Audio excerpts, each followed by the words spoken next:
Bienvenidas y bienvenidos a este programa especial del canal del Poder Judicial de la Federación, en el cual vamos a platicar de un área temática, una cuestión de la mayor relevancia práctica para el derecho en México y en otros países.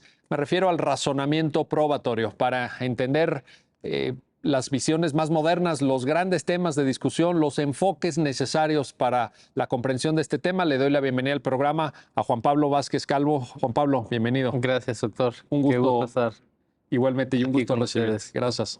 Y también le doy la bienvenida a Erika Zárate. Erika, bienvenida. Doctor, gracias. Oye, empezamos contigo, Erika. A ver, yo me acuerdo que seguramente fue la misma experiencia de ustedes en alguna medida. Cuando uno estudia la carrera de Derecho, pues nos enseñan normas, nos enseñan las diversas fuentes del derecho por razón de la materia de que se trate. Evidentemente, en materia penal, pues el Código Penal; en materia civil, el Código Civil, el Código de Comercio, las leyes medioambientales, la ley de amparo, etcétera. Y es un enfoque principalmente normativo. Sin embargo, uno echa en falta el enfoque fáctico, o sea, cómo analizar hechos. Y a partir del análisis de hechos también cómo probar hechos, cómo dejar acreditadas situaciones fácticas que necesariamente tienen que ser objeto de análisis a lo largo del proceso jurisdiccional. Un primer comentario, Erika, sobre este enfoque de formación de juristas más normativo que fáctico. Sí, eso es muy importante, profesor. ¿Qué sucede con el derecho procesal y las pruebas en específico? Que efectivamente esa era la enseñanza, aprendernos reglas, plazos, modos de ofrecer pruebas, y que muchas veces los códigos ya atribuían un cierto valor probatorio a una prueba. La llamada prueba tasada. Exactamente, o que de algún modo, aunque decíamos, no hay prueba tasada, hay una libre valoración, pero al decir tal prueba hace prueba plena, pues ya se estaba introduciendo esto de que no había que hacer mucho por parte del juzgador ni de las partes. Entonces, esto pues ha ido cambiando, me parece, como todo el derecho, a partir de que también concebimos que ya hay un debido proceso, un derecho humano, y entonces ya las cuestiones de un juicio se dejan de ver meramente como reglas y pasos a seguir, no solo como una receta, diría yo, se empieza a ver como algo que debe proteger a las personas. Entonces, en esa medida se introducen cambios en la manera de ver el proceso y las pruebas. Ahorita vamos a rezar, qué bueno que lo planteas, porque yo creo que la comprensión adecuada de eso que se ha venido a llamar el derecho a la prueba se inserta precisamente, como lo indicas, en el concepto más amplio del debido proceso. Ahorita regresamos sobre eso. Juan Pablo Vázquez, a ver, leí hace poco un artículo que decía, hay una verdadera eclosión, hay una explosión de la cantidad de libros, de artículos, de ofertas académicas, de planes de estudio sobre razonamiento probatorio. ¿A qué se debe esto? ¿Es un cambio en la visión del derecho? Voy a caer en el lugar común, pero es una moda? ¿Qué está pasando con el razonamiento probatorio? Sí, doctor. Una moda propiamente no me parece que sea, en tanto, por lo menos lo interpreto como una metodología que se ha empezado a desarrollar y continuará hacia el futuro sin un plazo determinado. Esto deriva pues de la doctrina italiana, ya tiene varias décadas, digo, tampoco es algo que se haya desarrollado desde hace más de un siglo, pero sí por lo menos 50, 40, 30 años ya con bastante fuerza. ¿Pensando en la doctrina italiana clásica, Calamandrei, Carnelluti, No, Piovenda? la posterior, como el Tarufo. doctor Tarufo, exactamente, ¿no? Como que desde ahí ha comenzado a tomar bastante fuerza hacia acá. ¿Por qué tiene relevancia actual? Me parece que por su desarrollo doctrinal y como la manera en cómo las cortes lo han tomado.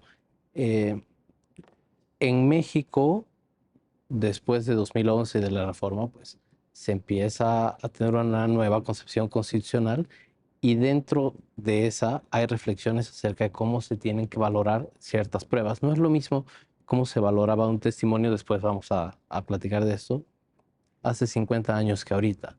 O sea, ahorita ya tenemos una concepción de derechos dentro de la forma de analizar el valor probatorio. cómo se toma en cuenta la declaración de una persona adulta mayor o de una persona menor de edad. Entonces, no se trata de un aspecto meramente formal de qué valor se le da a cada prueba, sino también de la persona en sí y cómo se maximiza su papel dentro del proceso. Por eso me parece que no es una moda, sino una metodología de análisis que, como el test de proporcionalidad, hubo un momento en que se desarrolla y se implementa por las Cortes sin que podamos decir que va a pasar de moda pronto.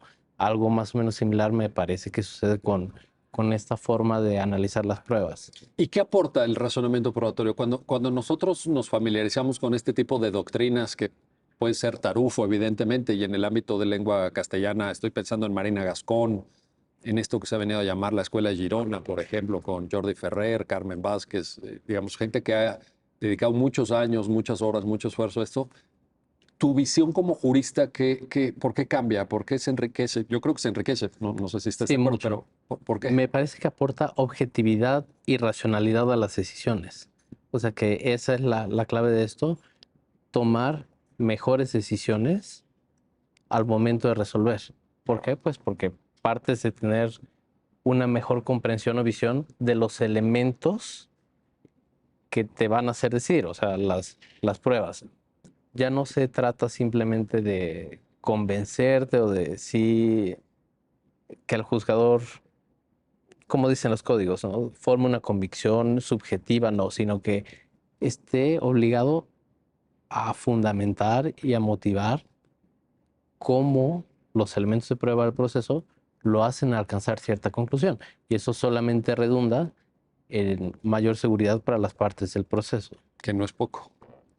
Erika, a ver, en este sentido, siempre se nos ha dicho, a ver, la finalidad del proceso jurisdiccional es acercarnos, quién sabe si llegar, pero por lo menos acercarnos a la verdad.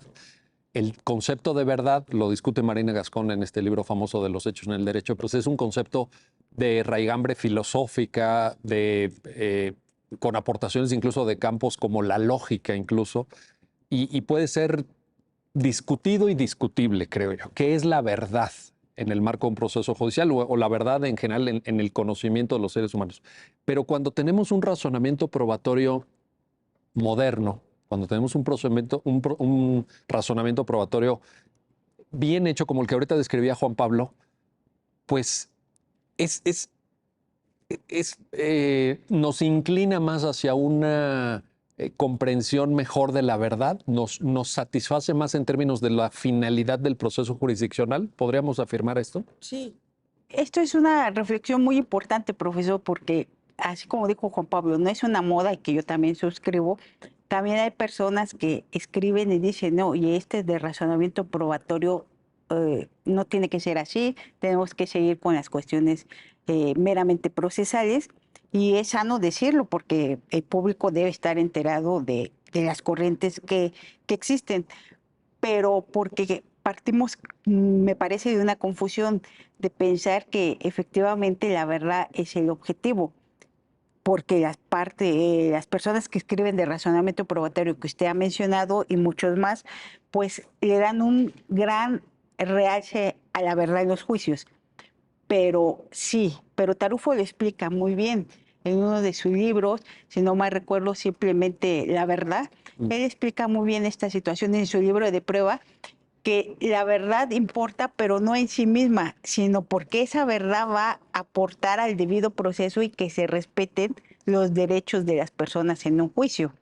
Y entonces, de, por eso los de la filosofía epistemología que estudian esto de las pruebas, dicen, tenemos muchos tipos de verdad en la lógica, pero nosotros vamos a elegir la que nos interesa, que es muy parecida a los de los médicos, la verdad por correspondencia. Sí. Que lo que se decide en un juicio sea lo más cercano a lo que sucedió en la realidad, con subrayado, les digo, es imposible saber la certeza absoluta.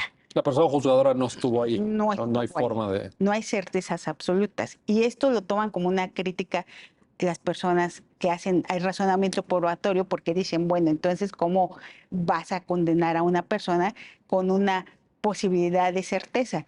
Y entonces, permítame usar algo coloquial para que el público pueda tener entendimiento claro de a qué me refiero. Tenemos un personaje en México popular, Capulina, que decía mucho, puede ser, a lo mejor, quién sabe. No, no se trata de esa probabilidad. Se trata de una probabilidad con la lógica. O sea, que tengo muchos más elementos probatorios para decir que esta versión de los hechos sucedió que para decir que sucedió esta otra. A esa probabilidad se refiere, no es a un como tengo duda o quizás, no, no, no. O sea, porque todo esto razonamiento, como bien explicó Juan Pablo, el juzgador tiene que dar razones para motivar su sentencia y entonces tiene que usar la lógica que generalmente todos estudiamos en la preparatoria, de la lógica formal, de saber que no está haciendo falacias, que realmente lo que dice se desprende de las pruebas que están sustentando su decisión. Entonces, me parece que con esto es a lo que tenemos que avanzar. No se trata de decir, sí, ahora solo la verdad importa, entonces el juez va a violar derechos de las partes con tal de obtener la verdad. No, no. Se trata de que la verdad es un elemento más para obtener el respeto al debido proceso de las partes en un juicio. Que hay quienes dicen que el tema de la aportación de la lógica formal al razonamiento jurídico es un punto de partida, pero no un punto de llegada.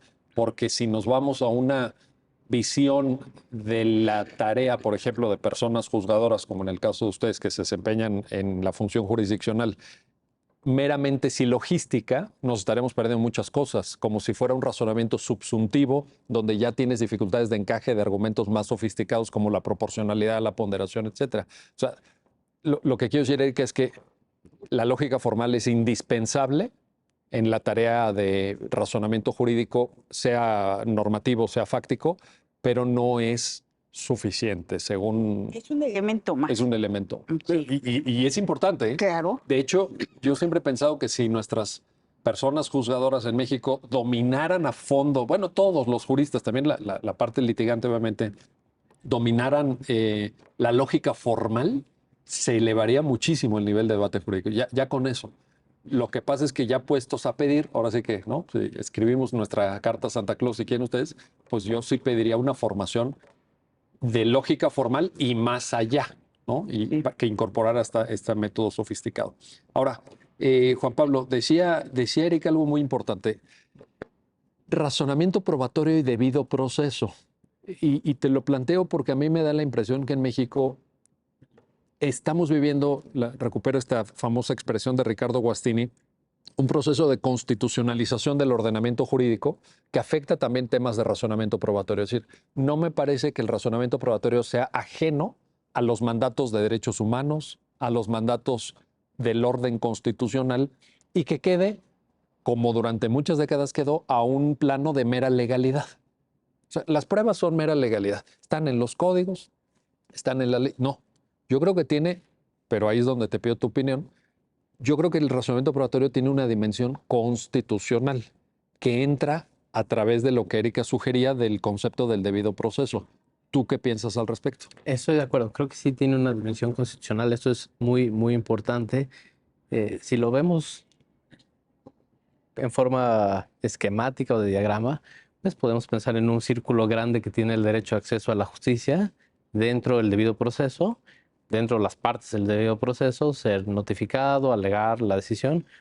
Y dentro de ese derecho a alegar, pues está indudablemente el derecho a probar, que también hay quien lo ha como desglosado en el sentido de, bueno, ofrecer pruebas, derecho a que la prueba sea valorada racionalmente, eso también podemos verlo así, porque no se trata de tomar una decisión y después justificarla con base en las pruebas, sino al contrario, no es precisamente eso. Decidir con base en lo que las pruebas permiten razonar. Y cierto que esto ha sido visto muchos años por los tribunales como una cuestión de mera legalidad, ¿no? Se decía, es el tema probatorio o el quejoso se alega que la autoridad responsable no valoró bien. No, es un tema de legalidad que hace improcedente el ADR. Ahí hay una línea muy delgada, creo, entre dónde puede o no ser una cuestión de constitucionalidad, por lo menos para efectos de la procedencia del ADR, pero sí creo que lo debe ser, sí. ¿Por qué? Pues es una base fundamental o no veo cómo separar el tema de que una persona tenga como parte de su derecho al debido proceso, que sí se considera un derecho autónomo y que a veces las Sí, sí. violaciones y En eso estamos de acuerdo y además hay criterios no, de la entonces, Corte, vaya, en eso si, estamos de acuerdo, sí. si el derecho a la prueba o a probar o a ser objeto de una valoración racional es parte del debido proceso, debería ser también una puerta de entrada a un análisis constitucional. Como comentaba también al principio, cómo, si no es a través de las pruebas, que se materializa el proceso. Para el derecho que sea, se necesita probar. Sí. Cualquier violación, sea del fondo del asunto o procesal, necesitas algún tema de prueba ahí para acreditarlo. Oye, y déjame te lo pongo al revés. Y si no se permite, por ejemplo, el ofrecimiento, si no se permite el desahogo, si no se valora correctamente, ¿no se está violando el debido proceso también? Necesariamente. Sí, Entonces, esto sí va de la mano, ¿no? por Sí, supuesto, sí forma parte como de. parte de...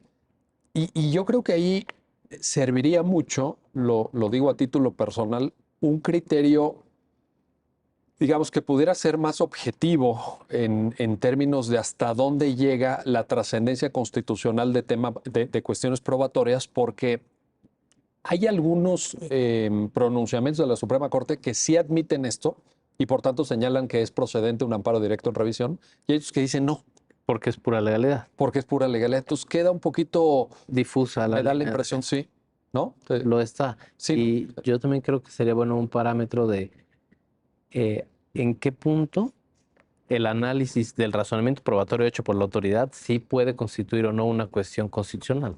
O sea, ¿cuándo sí podría hacerlo? Cuando materialmente afecte derechos, cuando nada más tenga un impacto procesal, entonces no, pero si trasciende al fondo sí, digo, ese puede ser un buen estándar para desarrollar. Ese puede ser un buen estándar.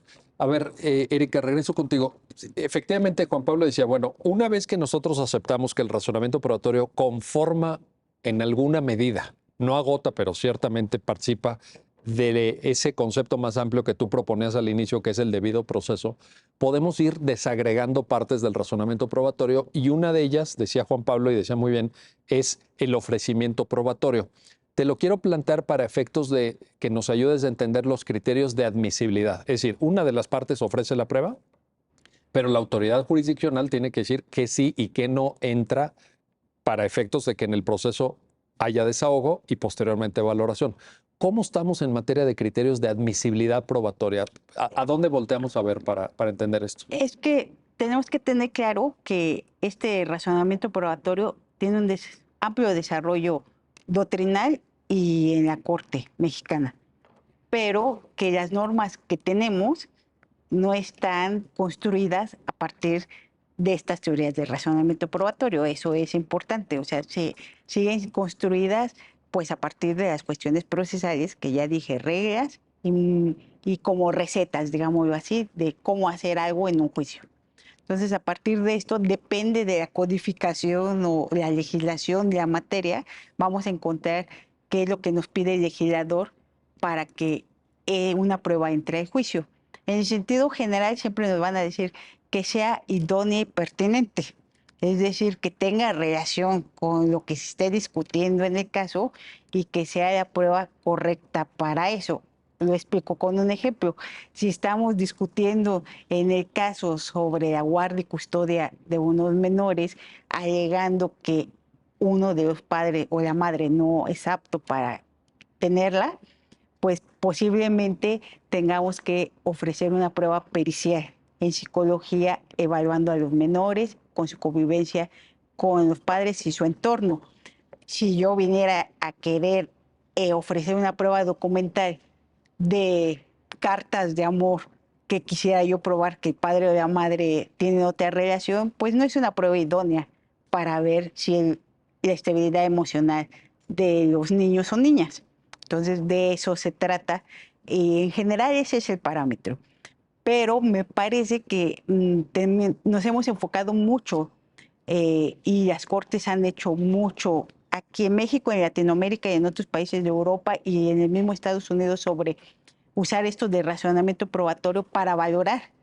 Pero el razonamiento probatorio tendría que operar desde la admisión de pruebas, porque si tenemos claro que uno de los objetivos para cumplir el debido proceso es la verdad por correspondencia, en ese momento tendría que operar la persona juzgadora para decir, esta prueba va a aportar algo o no a esa verdad que quiero ver en este juicio.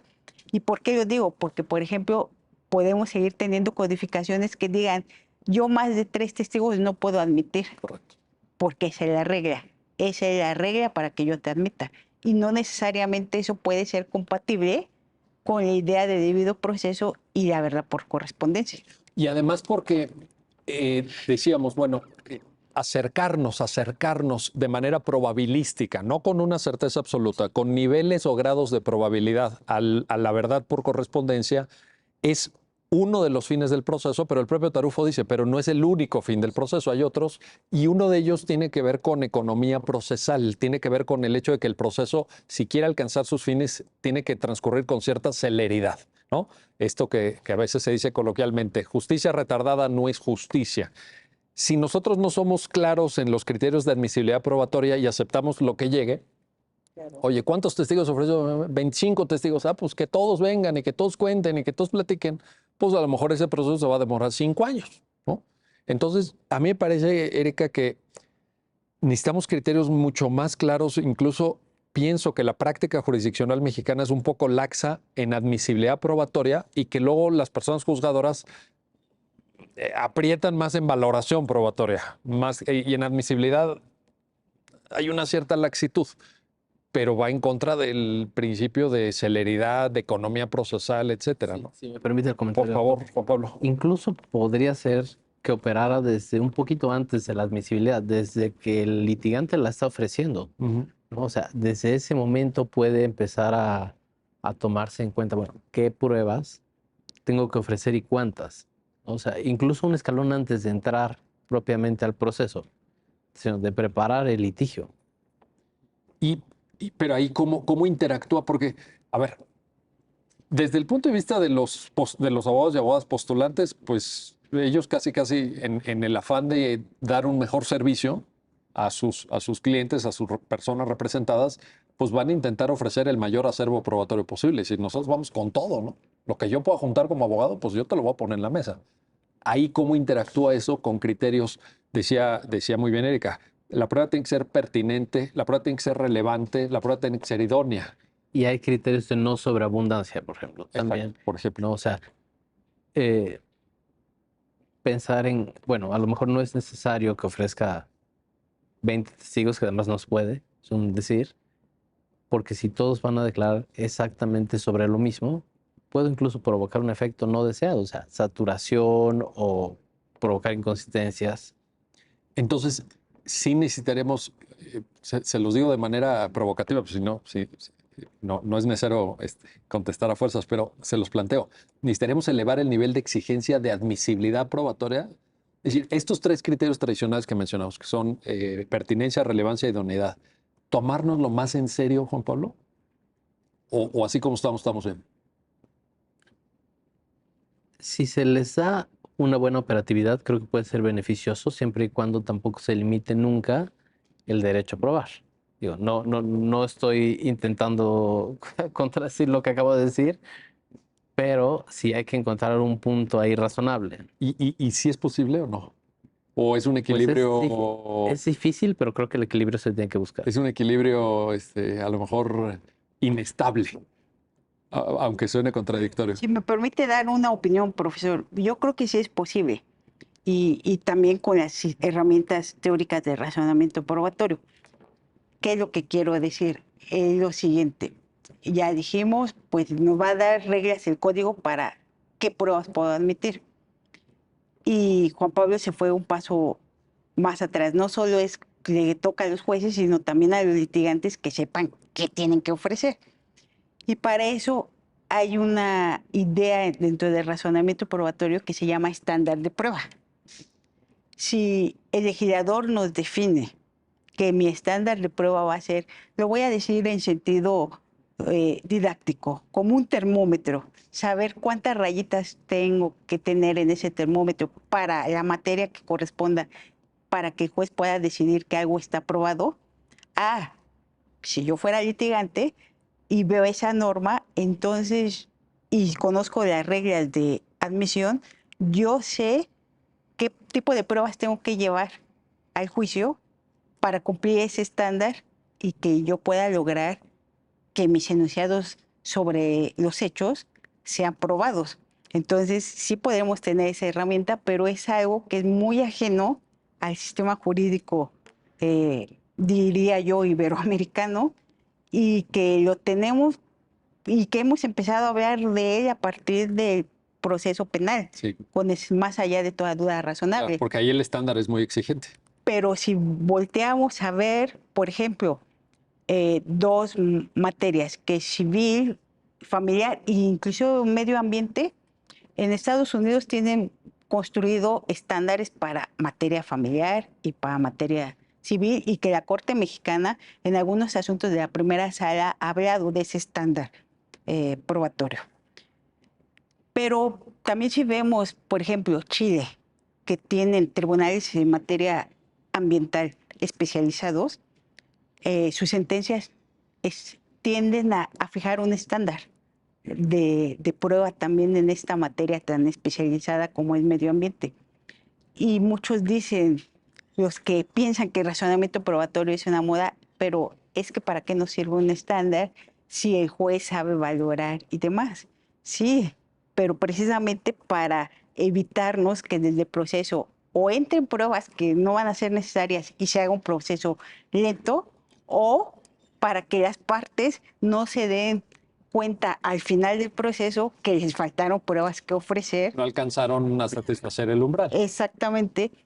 Y entonces, por supuesto, esto tendrá que ser una tarea del legislador, y ahí sí lo dejo las personas teóricas pues que sigan escribiendo de esto para convencer al legislador que nos pongan eso en las normas, porque de algún modo sí los tribunales federales en diversas materias han estado haciendo sentencias, tribunales colegiados en materia administrativa, por ejemplo, para entender cómo debería ser un estándar de prueba en responsabilidades administrativas de los servidores Claro. públicos. Sí. Y Que ahí todo el derecho administrativo sancionador se equipara al penal. al penal. Pero también, insisto, por eso cuando los críticos de razonamiento probatorio dicen, es que el razonamiento probatorio está mal y desconoce eso, no. Lo que hay que dejar bien claro, como ya dijimos, el razonamiento probatorio es una parte de lo que los abogados tenemos que saber, llámense litigantes o juzgadores. Tenemos que saber, desde luego, el derecho sustantivo de la materia. Que es en aquello que nos formaron desde la carrera. Claro, tenemos que saber derechos humanos, tenemos que saber constitucional, tenemos que saber lógica, tenemos que saber razonamiento probatorio, y todo eso va a dar un conjunto de decisiones con mejores razonamientos para que la sociedad conozca qué está sucediendo. Bueno, importantísimo. Vamos a hacer una pausa, no se vayan, estamos platicando con nuestros invitados del gran tema, del importantísimo tema del razonamiento probatorio en este programa especial del canal del Poder Judicial de la Federación. Regresamos enseguida.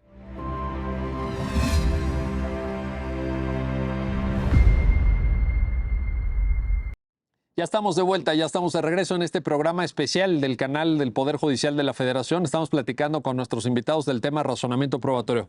Juan Pablo Vázquez, a ver, hablábamos del tema de la admisibilidad probatoria y Erika Zárate sugería conectar esto con los estándares o umbrales de prueba que son diferentes por razón de materia. Cuéntanos, citamos la materia penal, más allá de todo razonable, pero ¿hay otros estándares? Sí, dependiendo del tipo de materia, en materia civil precisamente, pues no debe alcanzarse un umbral de no hay ninguna duda más allá de toda duda razonable, sino cuál es la hipótesis más plausible o la que tuvo mayor posibilidad de suceder entre varias. Digo, eso obedece a la propia naturaleza de las relaciones en juicio, ¿no? De la gravedad de lo que hay en el proceso. Y de las consecuencias que tiene, porque en materia penal, pues igual en una de De la esas te vas a la libertad. cárcel 30 años, ¿no? Y elevar o disminuir los umbrales, los estándares en materia penal es muy delicado porque si se sube el estándar muchísimo, se puede correr cierto riesgo de impunidad, pero si se baja demasiado, también se puede condenar a quien no, a quien es inocente. Entonces, sí hay que ser muy cuidadoso en cómo esos estándares se implementan o su intensidad cambia dependiendo de la materia que se trate. Correcto. Erika, ¿puede haber también estándares intermedios? Porque hablamos, naturalmente, el caso que citaste pues, es el más conocido. Tiene plasmación en el derecho mexicano, en el Código Nacional de Procedimientos Penales para esto de la más allá de todo razonable. Juan Pablo ahorita nos explica materia civil en sentido amplio también, pues está el de probabilidad prevaleciente, pero ¿puede haber estándares que se sitúen en medio de estos dos extremos? Sí, sería ideal. ¿Por qué? Porque con la dinámica social, pues sean, por ejemplo, en materia penal, hay delitos que no teníamos antes, ¿verdad? O que tenemos que tener una política criminal más enfocada en ciertos aspectos. En México hay que decirlo, corrupción.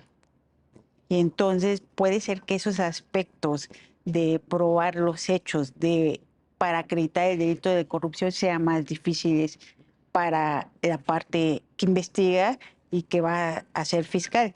Entonces los expertos, por ejemplo, el profesor Jordi Ferrer, que se dedica específicamente a los estándares prueba, pues si uno lee sus libros y oye sus conferencias, él dice, pues es que aquí hay dificultades probatorias y entonces es correcto y sano desde el debido proceso que el legislador pudiera hacer estándares diferenciados. Pero eso significa en la práctica bajar el estándar.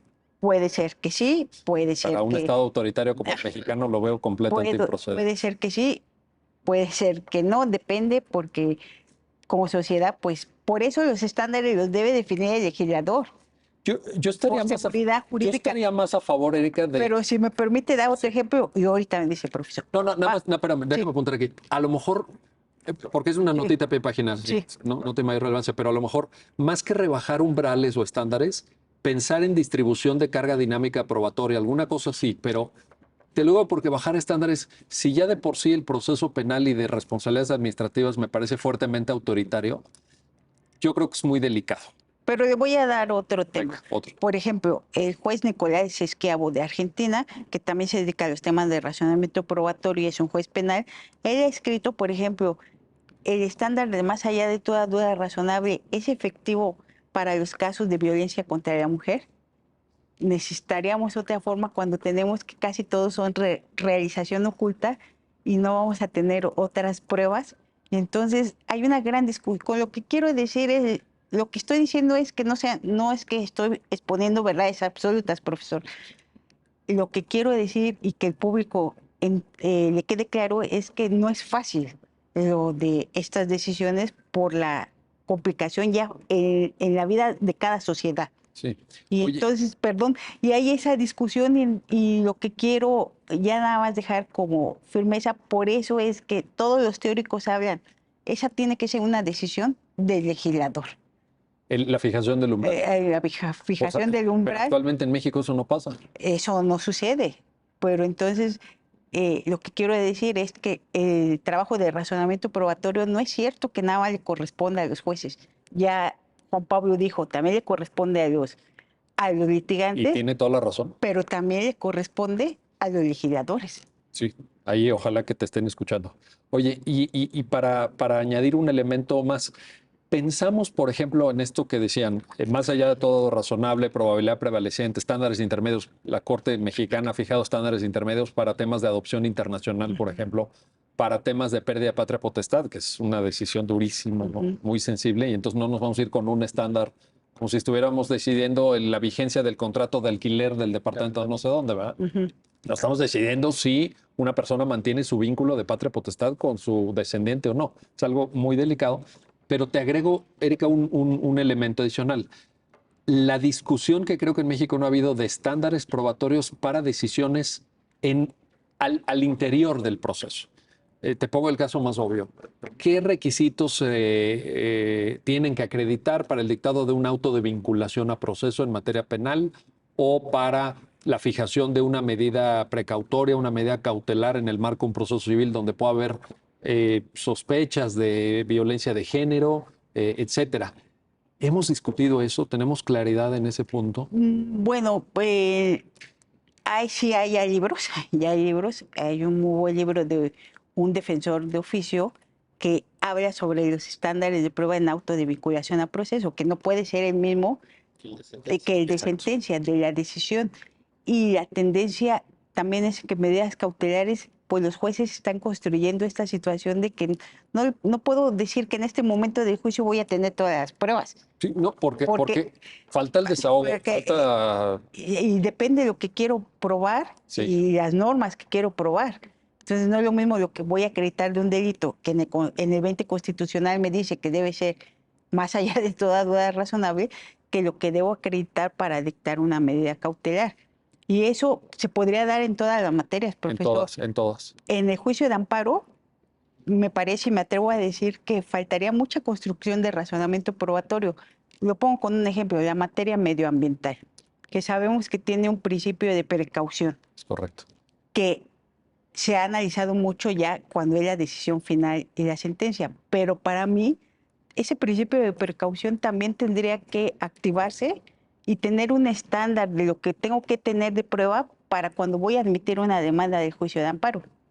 ¿Para la admisión? Sí, Pensé que ibas a decir para el otorgamiento de la medida cautelar suspensional. también, pero Por ejemplo, para desde, acreditar apariencia del buen derecho. pero desde la admisión de la demanda en una cuestión de medio ambiente, ¿por qué digo esto?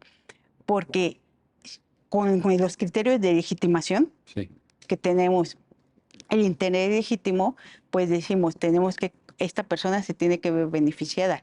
Y generalmente a lo mejor no vamos a saberlo si no desarrollamos el proceso. El principio de precaución no significa que no tengamos pruebas. Correcto. Tenemos que tener algunos indicios que hagan que entonces el juzgador diga, aquí, ante el peligro que puede correr el medio ambiente, entonces debería admitir, aún bajo que no tengo totalmente claro todavía lo del interés legítimo. A eso me refiero, o sea, a maximizar la Totalmente. No, posibilidad. en eso estoy de acuerdo. De hecho, Y en juzga- suspensión, juzgar interés legítimo desde el momento de admisibilidad me parece en materia de protección de derechos humanos delicadísimo. y lo mismo que usted acaba de decir, en suspensión, en muchas materias también tenemos que tener un estándar probatorio adecuado a la medida cautelar. Total. Entonces tenemos mucho que construir. Mira, estaba pensando incluso, porque ha sido objeto de reflexión reciente, pues incluso a nivel de la Suprema Corte, el tema de la medida privativa de la libertad con carácter cautelar en el proceso penal. Hemos pasado de la declaratoria de inconvencionalidad de la prisión preventiva dictada con carácter oficioso a la necesidad de justificar, es decir, la prisión preventiva justificada. ¿Qué tanto tienes que justificar? ¿Cuál es el umbral Bueno, de justificación primero para dictar la medida? tendremos que cumplir las reglas, que hay unas reglas que dice, pues es que se va a ir la persona que está sujeta El al riesgo de proceso, el fuga. riesgo de fuga, la posibilidad de que le haga daño a la víctima o de que destruya pruebas o también pueda dañar a testigos. Son las generalidades que nos activan que necesitamos una medida cautelar. Pero ya probé que necesito una medida cautelar. Ahora tengo que decidir de todas las que tengo en el código cuál es la que voy a usar. Me habla usted de la prisión preventiva. Entonces, pues ahí ya tendría que saltar a otro artículo del Código Nacional que nos habla de la proporcionalidad Sí. de la medida. Y para decidir, El principio de mínima intervención. mínima intervención y que sea el último recurso para yo lograr estos fines. Que sea idónea también. Que sea idónea. Pero me parece que así está la codificación, pero no necesariamente tenemos un estándar de prueba en estas dos normas. Y entonces, que si me vienen a decir, hay riesgo de fuga, ¿por qué? Porque tiene una casa en Cuernavaca. Exacto, que es muy común. Tiene una casa El en caso que están Cuernavaca. citados es muy común. Entonces, bueno, eso realmente cumpliría con un estándar de prueba para yo decir que ya estoy segura que se va a ir de la Ciudad de México. Es muy buen ejemplo. Ujú. Y pasa. Y pasa, y entonces también tendríamos que caminar en construir. Si no nos los da el legislador, empezar a usar herramientas para construir criterios que hablen de Me- qué nivel de prueba necesito para que se activen estas situaciones. Yo creo que es un gran pendiente del razonamiento probatorio, en México al menos, no sé en otros, probablemente en otros países también. Juan Pablo, estamos hablando ahorita de criterios de, digamos, generales de análisis de razonamiento probatorio, pero a mí me gustaría, en los minutos que nos quedan de programa, ir hacia ciertas pruebas específicas que creo que también ameritan una reflexión individualizada. Te planteo la cuestión de la prueba testimonial, porque me parece que en México hemos, al menos a nivel de licenciatura en Derecho, la mayor parte de la información que nosotros obtenemos en la carrera es absolutamente simplista y alejada de la realidad. Lo digo con todo nivel crítico. Se nos dice, no, usted va y le hace unas preguntas y entonces el testigo refiere lo que le consta y percibió a través de los sentidos, como si la memoria fuera perfecta, Como si fuera una película como si va fuera una grabando película que le sucesos. puedes poner play y la rebobinas luego y le das para adelante y para atrás. O sea, Juan Pablo, ¿no necesitamos una comprensión un poquito más sofisticada y moderna de la prueba testimonial? Sí, totalmente, doctor. Para abordar esto, no podemos hacerlo desde un enfoque puramente jurídico o normativo, diciendo, como comentaba, pues se ofrece un testigo, se admite y le preguntas. La complejidad va mucho más allá porque hay que tener en cuenta temas que ha desarrollado la maestra como la psicología del testimonio. ¿A quién se escoge como testigo y cómo es esa persona? Es decir, se trata, ¿quién va a testificar? ¿Un menor de edad? ¿Una persona adulta mayor? ¿Una persona que ha sido víctima de violencia de género? ¿No? ¿Por qué? Porque según tenga cada una de esas características, la valoración tiene que ser diferente. O sea, Y la forma de recolectar la información también, ¿no? así En es, el la caso forma de de niñas, preguntar. niños y adolescentes hay una metodología específica. Así es como también la hay para casos de violencia. ¿Por qué? Porque hay que tener cuidado de no revictimizar, eh, de no provocar violencia institucional desde la manera en cómo se valora o la intervención que tiene el propio juez al momento del desahogo. Em, También es bastante relevante lo que comentaba en el sentido de que, ok, la memoria no es una película a la que se le ponga play, tiene sesgos, tiene contradicciones, tiene fluctuaciones.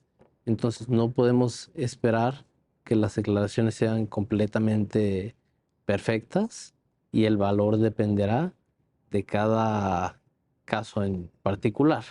Y me gusta mucho que cites el tema de, de víctimas de violencia, puede ser violencia de género, violencia intrafamiliar, sobre todo de aquellas personas que han sufrido este tipo de procesos durante mucho tiempo, en donde la psicología del testimonio nos demuestra que tienden a bloquear ciertos recuerdos porque son muy dolorosos en su experiencia. Pueden provocar, o sea, puede haber ahí toda una gama de formas psicológicas de procesarlo. Se pueden bloquear, se pueden tener constantemente presentes, ¿no? O sea, también ahí depende de cada persona cómo reaccione, ¿cierto? Con mecanismos de ya no recuerdo, no lo quiero volver a pensar nunca más, o de es que lo tengo siempre vivido y eso también me impide declararlo por el estado nervioso en el que pone a la persona. Oye, Erika, a ver, psicología del testimonio. Yo he visto en otros países que han estudiado esto con mucha seriedad, con mucha profundidad. Me parece que en México todavía nos falta, ¿no? ¿Tú cómo lo ves? Sí, no falta porque ya teníamos incorporado en los juicios a los peritos en psicología, pero quizás una psicología clínica. Y los peritos de la psicología del testimonio que se especializan en esto, que han escrito los libros de psicología del testimonio, son psicólogos. Sí. O sea, Lo que llamamos psicólogos forenses, ¿no? Los que también que también interactúan. es otra parte de la psicología, estos especializados en la psicología de cómo funciona la memoria Sí. específicamente. Entonces, lo que han desarrollado a partir de efectivamente que la memoria no es una película que pueda yo regresar y adelantar a placer, y que entonces, como las personas pueden tener recuerdos, pero también se les pueden fijar recuerdos, quizás no de una manera dolosa de que fije el recuerdo a la persona, pero si no sabemos cómo preguntarle, el que le pregunta le puede estar fijando un recuerdo a la persona. Oye, y también en esto dices, ¿cómo hacer las preguntas? Eso a su vez tiene impacto en la forma en la que el testigo trae, Sí, claro. como dicen en Estados Unidos, recolecta el recuerdo, ¿verdad? Sí, claro. Por ejemplo, tenemos una sentencia de la primera sala de psicología de testimonio de niños y niñas. Sí. Entonces, ahí nos van explicando muy bien que como son las mentes quizás más susceptibles de fijarle recuerdo, pues porque son niños y niñas que a veces en el ánimo de que les pregunta y de que ya les dejes de preguntar, te van a decir que sí. O si tú les preguntas y les haces un gesto aprobatorio, el niño entiende que eso es lo que quiere escuchar y entonces te va a seguir contestando en eso. Y no es que el niño esté mintiendo, es que así funcionamos las mentes de los seres humanos. Entonces también si le estamos preguntando lo mismo a una persona en consecutivas veces, pues pensamos que así sucedió. Entonces, ¿qué es lo recomendable? Pues que se hagan preguntas abiertas, que la persona pueda contar su historia, simplemente sin decirle lo que estaban muy acostumbrados por las normas procesales. Recuerdan ustedes que diga el testigo que es cierto como lo es. Sí, esa forma. Esa fórmula, Ay, pues le estás diciendo ya al testigo de algún modo que te debe contestar. Que lo diferente es que si llego a Juan Pablo, me puedes decir qué sucedió hace media hora sin darle mayor información de una manera abierta, pues ahí lo puede hacer. Y esto tiene mucho que ver, y ahora que ya lo tenemos en penal y lo vamos a tener en civil con esta nueva preponderancia de oralidad en la codificación, pues el tipo de preguntas que se le van a hacer, porque quizás se enfoca, yo diría, los libros de litigación nos dicen, tú tienes que hacer las preguntas de algún modo, y entonces si lo pensamos desde el razonamiento probatorio, diríamos, es que esa manera no era adecuada para los fines de la verdad y el debido proceso. Y quizás ahí tenemos que buscar las maneras de compatibilizar estas dos situaciones. Entonces sí, el tipo de preguntas importa. Importa. Dos, también importa para quién, para la persona juzgadora, porque en la audiencia se va a enterar de las situaciones. No va a ser o no es como estamos acostumbrados en un expediente en papel, que pues el juzgador puede consultar una declaración anterior. Es en el momento, y entonces si como litigante le quiero dar la mejor información al juzgador de lo que dice el testigo, pues tengo que saber preguntar bien para darle la mayor información y calidad de información al juez que en ese momento se va a enterar. Sin duda. Juan Pablo, nos queda un minuto de programa, pero no quiero despedirlo sin preguntarte rápidamente que nos hagas que nos compartas, si fueras tan amable, un comentario sobre prueba pericial y sobre la relación entre ciencia y proceso, porque también, así como ustedes apuntaban la necesidad de modernizar la comprensión y el desarrollo de la prueba testimonial, me Lo parece mismo que en sucede ¿verdad? con la prueba Comenta. pericial, sino es que hasta más, digo, parto desde el principio, ¿no? ¿Quiénes son las personas peritos, expertos en determinadas áreas? Eh, la prueba pericial no debe estar determinada estrictamente por las credenciales de la persona, que también creo que eso es algo que vale la pena cuestionar. ¿Del perito dices? Sí, del perito. ¿Cómo, o sea, los peritos que están acreditados para fungir como tales? O sea, me parece que desde ahí hay que analizar el proceso, ¿no? ¿Cuál es el proceso, la metodología para poder tener acreditación para fungir como perito? ¿Basta con tener credenciales o hay que hacer algo más? ¿Exámenes o cómo es eso?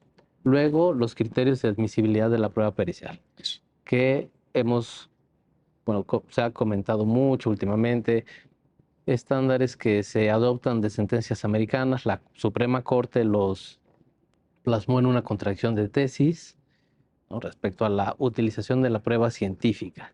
Bueno, tiene que haber necesidad, tiene que ser pertinente, debe tener o reconocerse si tiene o no un margen de error aceptable la prueba. Y si se cumplen esas condiciones, entonces es viable admitirla al proceso como medio de prueba. Para practicarse, pues la persona perita necesita hacer uso, no nada más es citar una cantidad inmensa de fuentes y exponer una conclusión, sino del estudio que lleve a cabo, hacer conclusiones y generalizaciones válidas que el juez va a tener que valorar en el sentido de, bueno, cómo sacó esas conclusiones o estas inferencias de su metodología. Pues ahí hay, quedamos convocados para un programa de pura prueba pericial. Digo, es Porque- muy breve, ¿no? Porque ya ahorita nos pusiste un listado de temas que cada uno de ellos, Juan Pablo, de los que mencionaste, son de la mayor relevancia y que tocan el núcleo fundamental de lo que hoy es la comprensión de la prueba pericial en el marco del proceso judicial. Así que muchas gracias, Juan Pablo Vázquez, Erika Zárate. Gracias. Gracias a los dos y gracias a usted por habernos acompañado en este programa especial del canal del Poder Judicial de la Federación dedicado al análisis del razonamiento probatorio. Hasta pronto.